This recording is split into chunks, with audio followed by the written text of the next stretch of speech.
Alright, y'all, so that was Craig, y'all.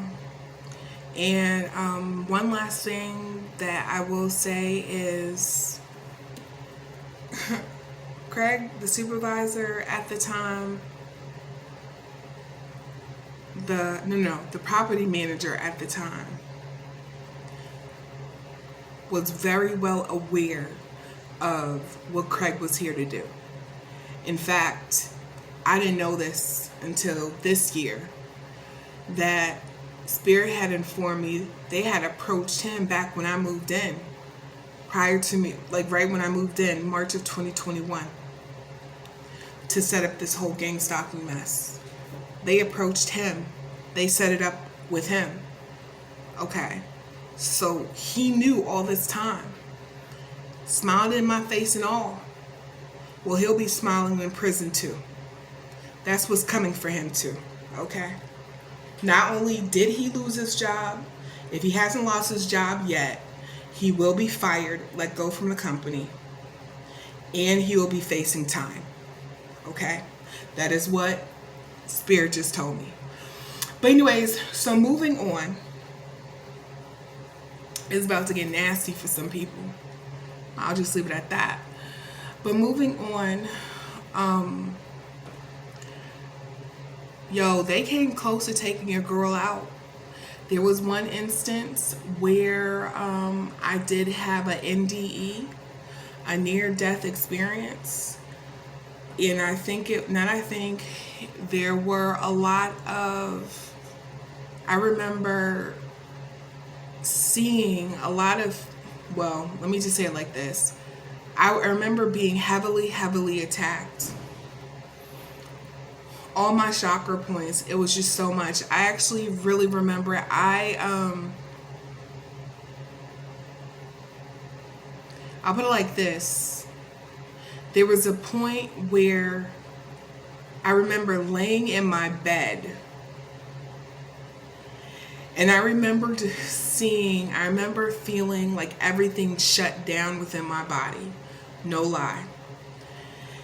And I remember feeling my central nervous system shutting down, and but prior to that, it was like it was being dysregulated. Then I felt it shutting down. Then I felt my lungs start to close up. Okay. My nose start to close up. And I'm laying in bed. And I remember seeing all of my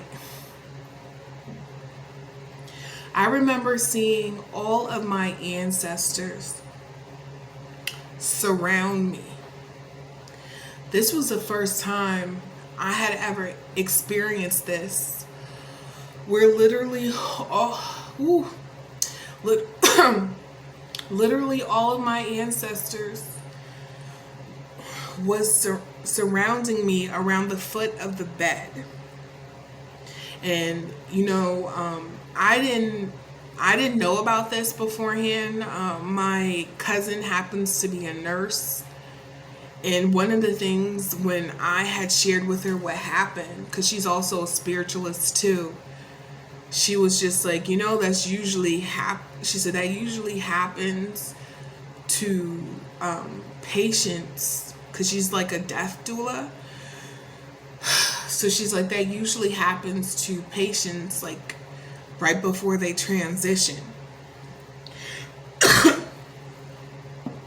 So I remember feeling like everything was shutting down.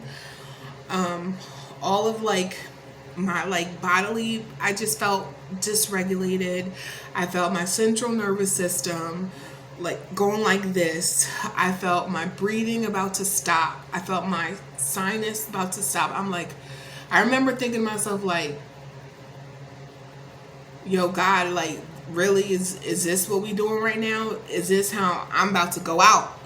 Really, is this how we gonna do it right now? And I knew that heavy death magic spells were being done, and I knew that there was blood sacrifices that was being done with my like own blood and DNA, because Spirit had told me this. But I also remember, like, at the foot of the bed, like, I had seen all of my ancestors, like, lined up. And it was just like, I saw them come closer and closer and closer to me. And I remember at this point, I couldn't talk. And I remember thinking to myself, like, y'all really gonna have me go out like this? Like, on some real shit? I said, I don't even have a chance to call anybody. I said, really, this is how it's gonna end? And I remember my ancestors, and it was crazy because it was almost like, not almost, it was ancestors from like different, I was shown ancestors from like different timelines. Okay, because some were wearing different clothing, but I knew they were my ancestors. I even saw angels. And then so then I remember going to sleep. And then all I can remember was the last thing was seeing me being at a waterfall. I just remember me being at a waterfall. And the same ancestors that were surrounding me at the foot of the bed were all standing at the waterfall. But this time it was so many. It was like so many different ancestors at the waterfall. And I remember them saying,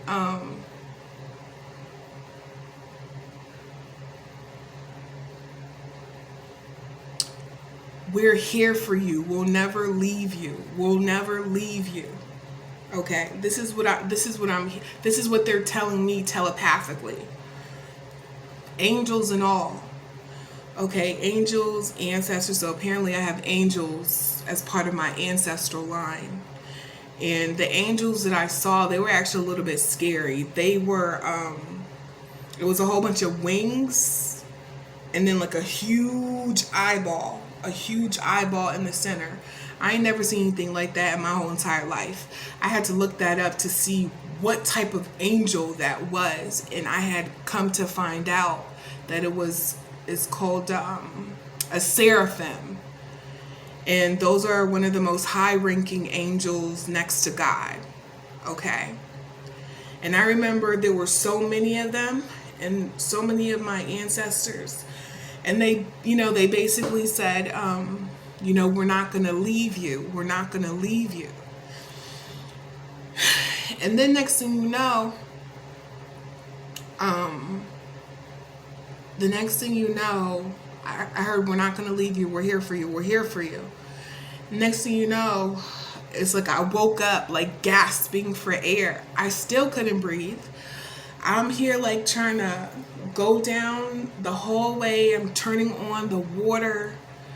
My heart is beating so fast, like heart palpitations. I'm still having a hard time breathing. I still feel like things are like closing down or shutting down, or not so much shutting down, but like shit halfway. I don't know if it was shutting down or on its way of like opening back up. I remember turning on the water so I can get up under it, so I could breathe. I still couldn't breathe. I was close to passing the fuck out. And before I did that, I remember going to my kitchen, putting the fan on, and I still felt like I was about to pass out. Then I remember and at this point, I'm starting to feel dizzy. I feel like I'm about to go out again. You know what I'm saying? And then something told me, like, put something on, go outside, get some fresh air. So that's what I did. I was too weak to go all the way downstairs to get fresh air. So I believe I sat on the steps, on the second floor steps, to open the window so I can get some fresh air. So, and I did. So then ultimately I ended up having to call the police. I had to call ambulance. They came. They didn't want, I had to write some type of waiver to refuse the ambulance van. I said, just let me sit here. All of them were here with me at the time. They had to, they didn't feel comfortable leaving me if I was going to refuse the ambulance. So they sat with me until my heart rate had gone down. Okay, at least it was still high as fuck, but heart rate to go down enough to where they felt okay, even though I signed the waiver. The cop came, and I remember saying to myself, I said, there's a strange smell. There was a strange smell. I said, in my apartment, they had people come in and check it out. And what I would eventually come to find out, I was smelling it because I could smell in the spirit. And they were like, oh, everything panned out. I think they were looking for like a gas leak. Okay. Meanwhile, the cop there is looking dumbfounded and like stupefied. And I asked him, he was one of the first people to leave. He did come, but he was one of the first people to leave. And then I remember looking at him. I'm like, can you just check everything out? And nope. He did not, despite me asking him, I think I asked him 2 times, possibly 3, to just go in and check everything out. Now, deep down, I knew that it was an attempt. I knew that it was a physical attempt at my life. And I knew that, damn, these motherfuckers almost succeeded, because that shit almost took me out. And what I found out was it was a combination of some type of crazy ancient spell work that they were doing on top of death magic, and there was a poisonous substance that was put in my air vents. Because I asked Spirit, I said, did I consume something that was poisonous again? Because the first time they tried to take a bitch out with the poison. The 53-year-old. But it wasn't, for that wasn't a poison, but still, you putting shit in food that's not supposed to be in food or to be consumed. It's meant to partake in science-related studies, not for humans to consume, okay? But anyhow, Spirit told me, I said, I'm running back to see what I ate. I said, Spirit, was it something in my food? They told me no. They said air vents. Y'all, one of the maintenance men had put some type of fucking chemical in the air vents. And this was in addition to the spell work. All right. In an attempt to take my ass out. And it was close. But one thing, I think I've been super transparent, about that. Shit, I didn't even tell my mom what happened, y'all. I think I only told one person. I think I only told maybe 1 or 2 people. My cousin, y'all. It's probably gonna be more, so that's more than 2. But I didn't really share that with other people. But one of the most lonely moments was In that moment where shit, you nearly died, because Spirit said it was an NDE. Because I'm like, I ain't never seen those type of angels before in my life.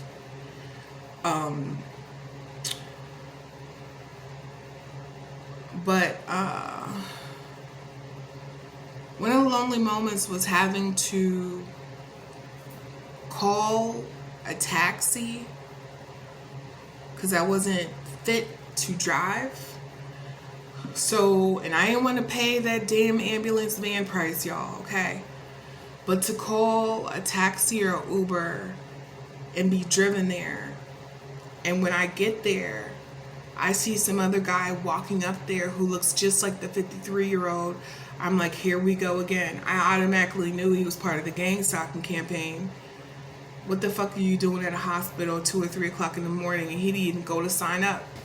So I knew he was there to spy, to check, you know, did we get the job done? You know what I'm saying? On that type of shit. And they and then they also sent somebody in, a patient who can go back there, you know, to check up on me. I was there maybe for 2 or 3 hours, but I will say that that was one of the loneliest moments, you know. One where you think you're being out and it's just you. And then you think you're going out and it's just you there. And then not only so much as that, you're having to call a Uber to drive you to the hospital. That shit felt lonely as fuck. And then when you're finally released to get an Uber back, that shit was lonely as fuck. I had so many sticker, what do you call it, bands. I had to rip off things. I had to take off from being stabbed with needles and everything. All these different tests that were ran, you know, on me. But yeah, all that shit happened. You know, the spell work and you know, coupled with the one dude trying to take me out. And Spirit told me his ass is in prison too. He's in prison too. Okay. That was one of the hitmen that they hired. Anyways, so I think I'm going to leave that here. And then I'll catch you on the other side, y'all.